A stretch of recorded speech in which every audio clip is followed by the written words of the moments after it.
8 तारीख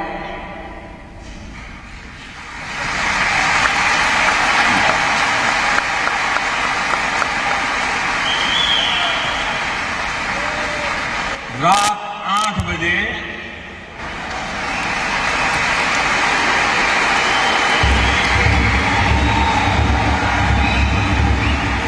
देश के करोड़ों लोग सुख चैन की नींद सो गए।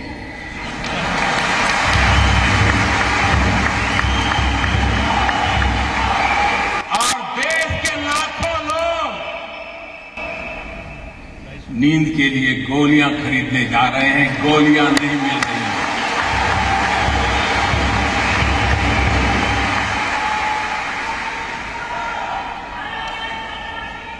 मेरे प्यारे देशवासियों, मैंने 8 तारीख रात को 8 बजे देश के सामने काले धन के खिलाफ, भ्रष्टाचार के खिलाफ मैं जो लड़ाई लड़ रहा हूं, देश जो लड़ाई लड़ रहा है, हिंदुस्तान का ईमानदार इंसान जो लड़ाई लड़ रहा है, उस दिशा में एक अहम कदम उठाया है।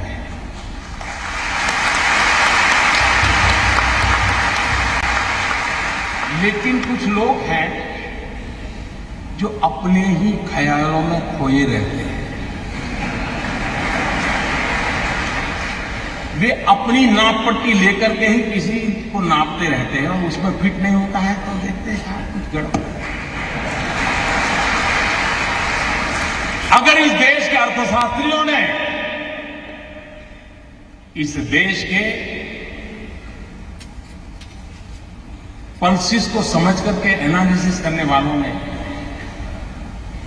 ये पुरानी सरकारें, पुराने नेता, उनको नाप के तोलने के जो तराजू हैं, मेरे आने के बाद अगर बदल दिए होते तो ये दिक्कत नहीं आती।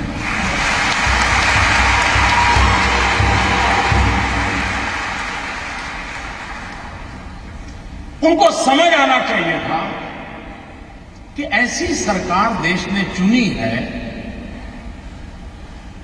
जिसके पास से देश की अपेक्षा है। आप मुझे बताइए भाइयों बहनों, 2014 में आपने वोट दिया था, भ्रष्टाचार के खिलाफ दिया था कि नहीं दिया था? आप मुझे बताइए, आपने ये काम करने के लिए मुझे कहा था कि नहीं कहा था? काले धन के खिलाफ काम करने के लिए आपने मुझे कहा था कि नहीं कहा था? आपने मुझे कहा था तो मुझे करना चाहिए नहीं करना चाहिए?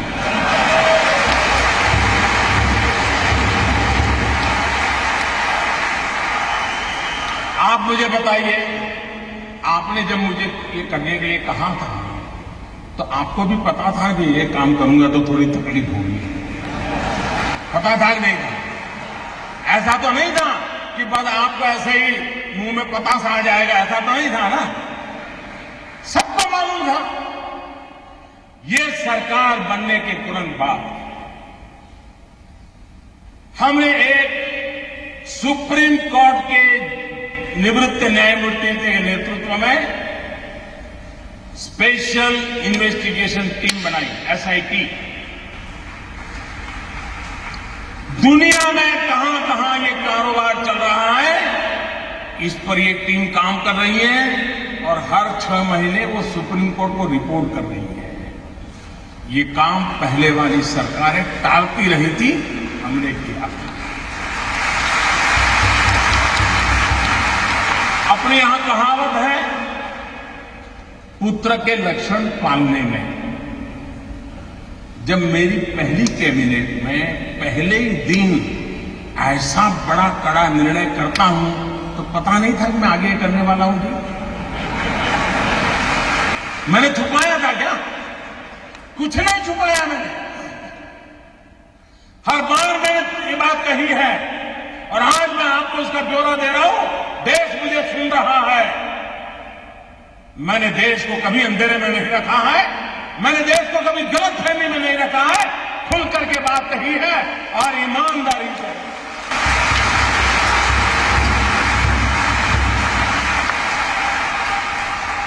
भाइयों बहनों, दूसरा जरूरी काम था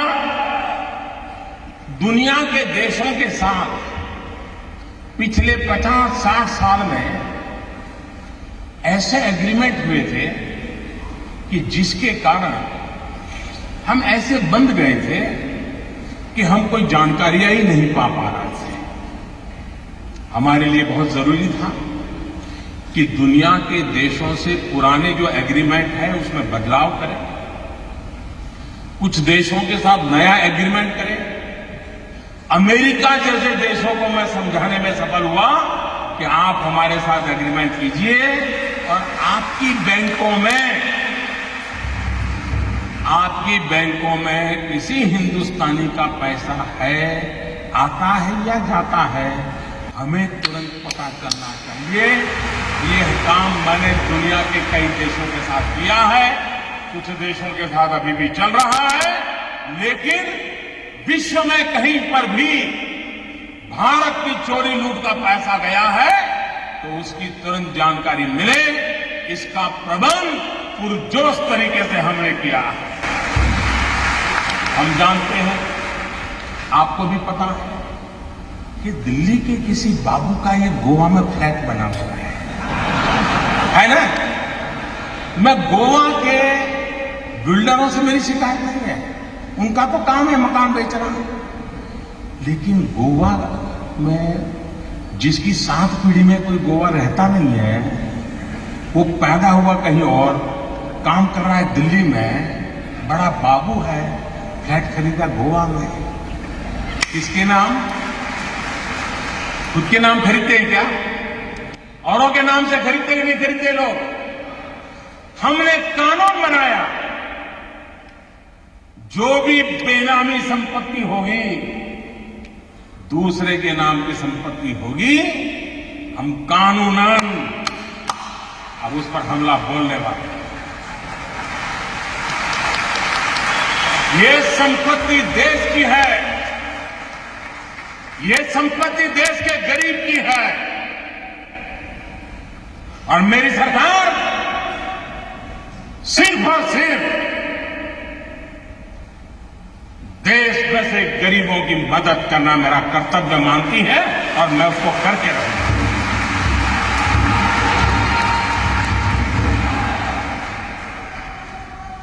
हमने देखा है, घर में शादी हो, ब्याह हो, कुछ काम हो,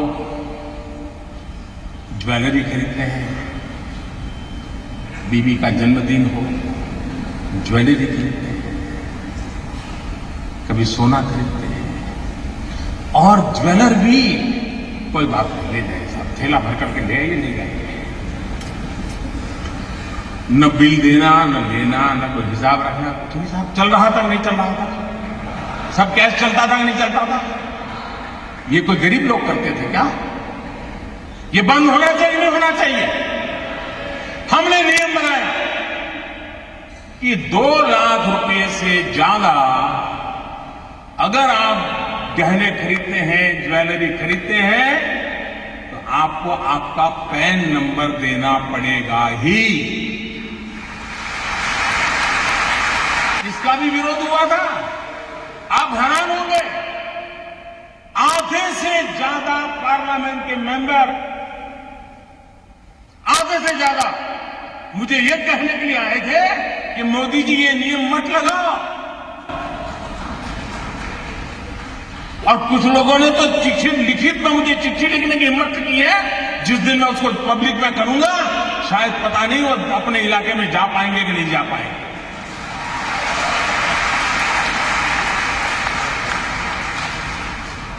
अगर आपके पास पैसे हैं, आप सोना जवाहरात खरीदते हैं, हम इतना ही कहते हैं कि आपका जो इनकम टैक्स का पैन नंबर वो लिखवा दीजिए, पता तो चले कौन लेता है, पैसा कहां से आता है, कहां जाता है। भाइयों बहनों, ये 70 साल की बीमारी है और मुझे 17 महीने में मिटा नहीं।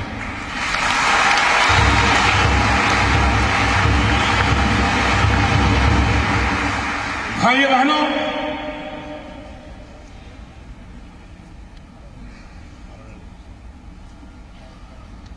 हमने एक और काम किया, पहले की सरकारों ने भी किया। ये जो ज्वेलर्स है, क्योंकि ज्यादातर हमारे यहां सोना वगैरह की बात कर रहा, उन पर कोई एक्साइज ड्यूटी नहीं लगती थी। पहले सरकार ने लगाने की कोशिश की, बहुत कम लगाई थी, लेकिन सारे ज्वेलरों की संख्या बहुत कम है। एक गांव में एक आध दो ही होते हैं, बड़े शहर में 50-100 होते हैं, लेकिन उनकी ताकत बड़ी गजब है साहब। अच्छे अच्छे एमपी उनके जेब में होते हैं।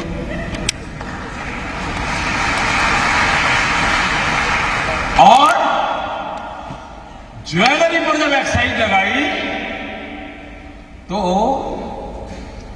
मेरे को इतना दबाव आया, एमपीओ का दबाव, डेलीगेशन, हमारे परिचित साहब ये तो सब इनकम टैक्स वाले लूट लेंगे, ये तबाह कर देंगे, ऐसे ऐसे बताते थे। मैं भी डर गया, यार मैं ये करूंगा पता नहीं क्या हो जाएगा। मैंने कहा ऐसा करो भाई, 2 कमेटी बनाते हैं, वार्ता करेंगे, चर्चा करेंगे। सरकार की तरफ से उनको भरोसा था, ऐसे एक्सपर्ट कमेटी बनाई। पहले वाली सरकारों को ये प्रयास वापस लेना पड़ा था। साहब मैं ईमानदारी से देश चलाना चाहता हूं, मैंने वापस नहीं लिया। मैंने ज्वेलरों को विश्वास दिलाया, कोई आपसे ज्यादती नहीं करेगा, और अगर कोई इनकम टैक्स वाला ज्यादती करता है, आपने मोबाइल फोन से उसका रिकॉर्डिंग कर लीजिए, मैं उसके खिलाफ काम करूंगा। ये कदम हमने उठाया। जिनको पता हो, ये सारा देख करके समझ नहीं आता था क्या मोदी क्या करेगा आगे। लेकिन अगर आप अपनी दुनिया में इतने मस्त थे कि और पॉलिटिकल पार्टी की तरह ये भी आकर के चला जाएगा, मैं भाइयों बहनों कुर्सी के लिए पादा नहीं हूं।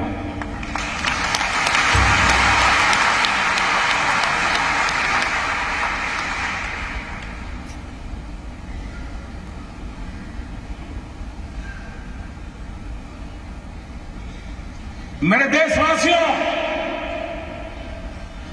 मैंने घर, परिवार,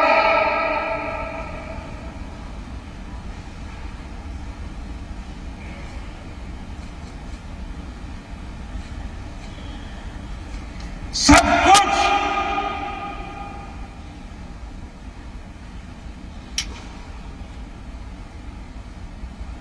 देश के लिए छोड़ा है।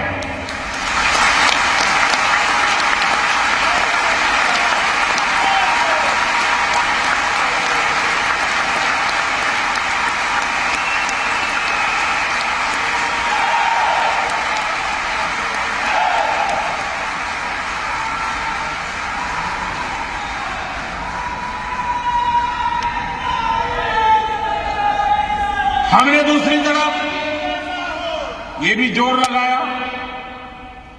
अच्छा कुछ लोग होते हैं मजबूरन कुछ गलत करना पड़ा हो, सब लोग बेईमान नहीं होते, सब लोग चोर भी नहीं होते, कि मजबूरन कुछ करना पड़ा हो।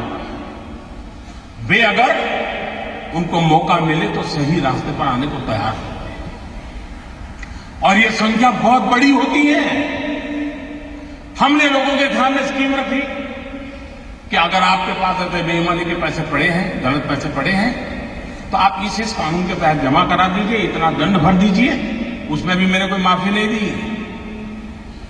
लेकिन व्यापारी लोग चीजों को समझने में बड़े होशियार होते हैं। उनको समझ में आ गया कि ये मोदी है, कुछ गड़बड़ करेगा।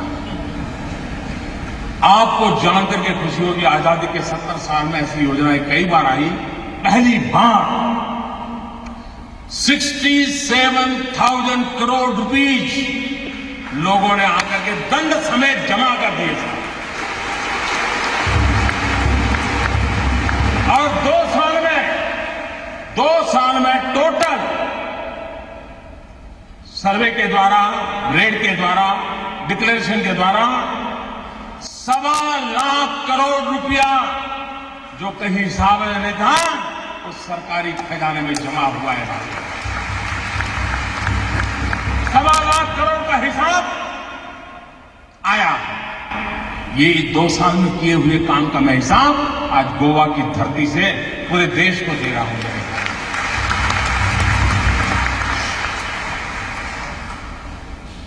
उसके बाद हमें मालूम था मुझे क्या करना है। हमने जनधन अकाउंट खोले। जब मैं ये स्कीम लेके आया था तो मेरी कैसी मजाक हुई थी, पार्लियामेंट में भाषण कैसे हुआ आपको याद होगा। मुझे पता नहीं क्या क्या कहा जाता था। उनको लग रहा था कि मोदी के बाल नोच लेंगे तो मोदी डर जाएगा। अरे मोदी को जिंदा जला दोगे तो भी मोदी डरता है।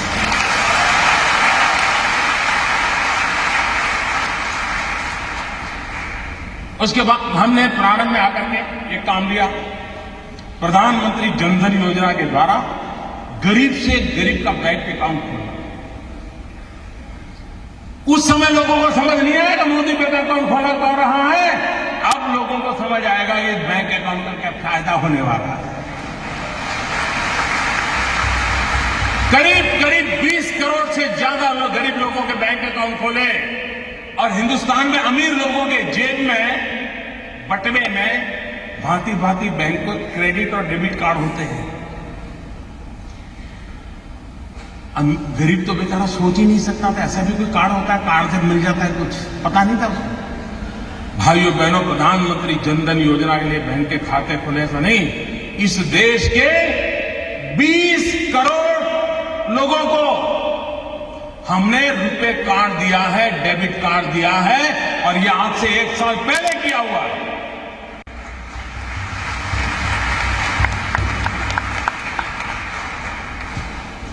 उस डेबिट कार्ड से अगर उसके खाते में पैसे हैं वो बाजार से कोई भी चीज खरीद सकता है, उसकी व्यवस्था उसको उपलब्ध है। लेकिन लोगों ने कहा नहीं, जैसे हर पॉलिटिकल काम होता है वैसे ही पॉलिटिकल काम नहीं था।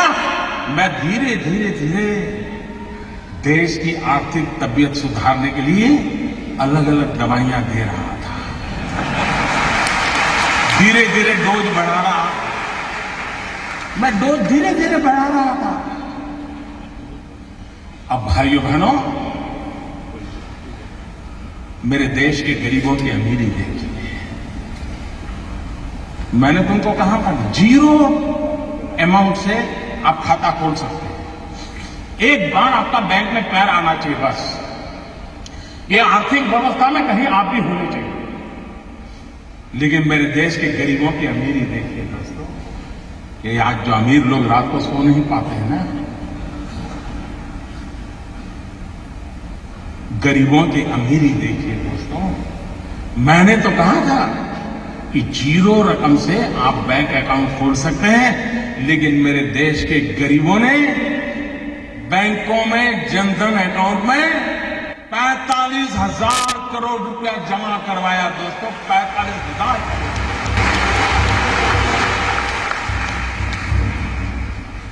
यह देश के सामान्य मानवी की ताकत को हम पहचाने।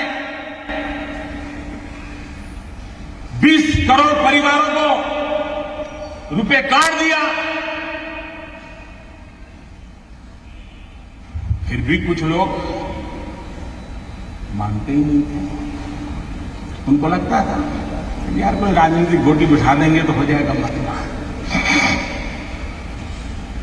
हमने एक बहुत बड़ा सीक्रेट ऑपरेशन किया। मनोहर जी वाला तो मैं नहीं कर सकता।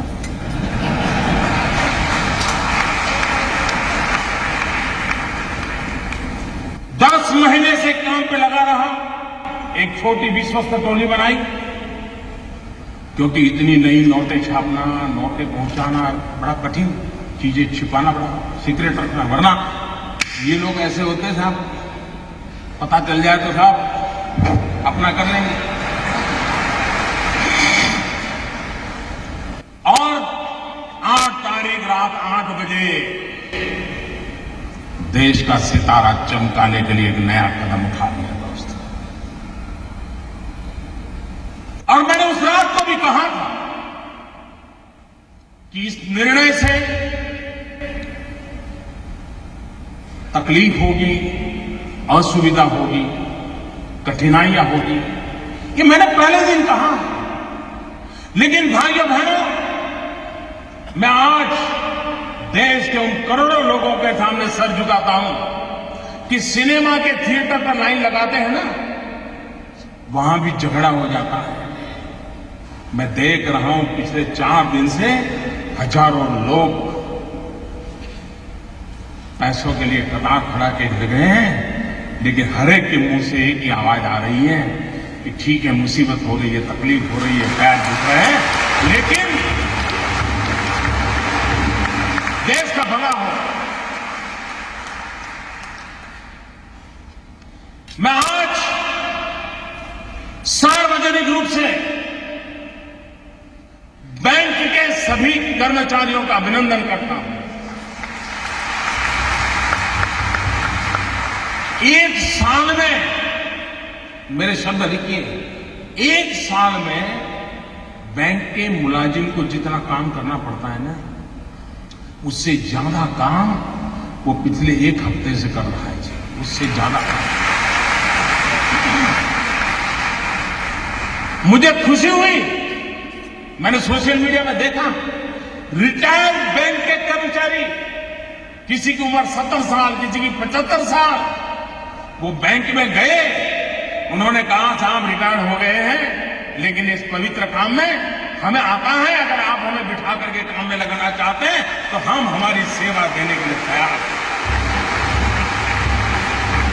मैं उन रिटायर्ड बैंक के कर्मचारियों का भी आज अभिनंदन करना चाहता हूं, जिन्होंने अपनी सेवाएं देने के लिए अपनी पुरानी ब्रांच में जाकर के मदद करने के लिए गुहार लगाई है।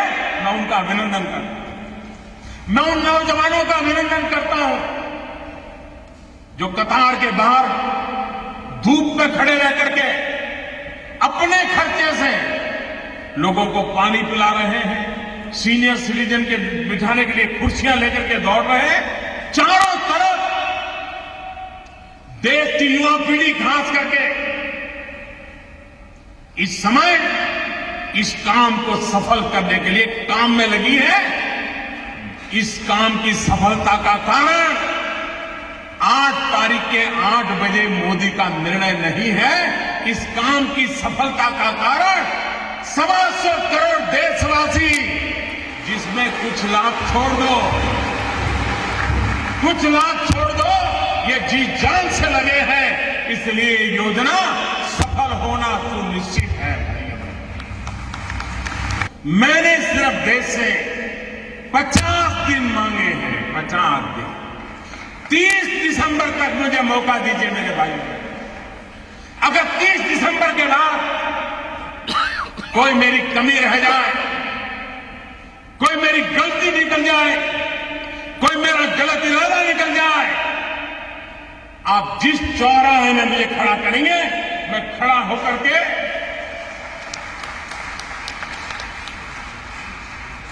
देश जो सजा करेगा वो सजा भुगतने के लिए तैयार है।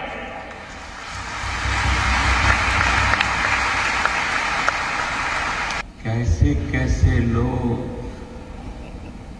2G स्कैम, कोयला स्कैम, अरबों खरबों, मालूम है ना सब, मालूम है ना। आज 4000 रुपया बदलने के लिए लाइन में खड़े रहना पड़ता है जी।